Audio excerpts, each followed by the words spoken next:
Hello বন্ধুরা, তোমরা সবাই কেমন আছো? আমরা অনেক ভালো আছি। তো আগের দিন একটা বিশাল বড় একটা ঝড় হয়েছিল, তোমরা সবাই জানো। তো সেই ঝড়ে আমার ছাদ বাগানে দু একটা টব ভেঙে গেছে, দেখতেই পাচ্ছ কিভাবে ভেঙেছে টবটা।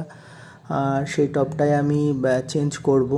আর এই যে গাছটা, এই গাছটাতেও প্রচুর পরিমাণে শেকড় হয়ে গেছে, মানে ভেতরে মাটি খুব কম, বেশি শেকড় হয়ে গেছে, ওই জন্য গাছটা বাড়তে পারছে না, গাছটার ডালপালা ছাড়তে পারছে না। যার জন্য আমি শেকড়গুলোও কেটে দেবো, কেটে ভালোভাবে আবার রোপণ করব।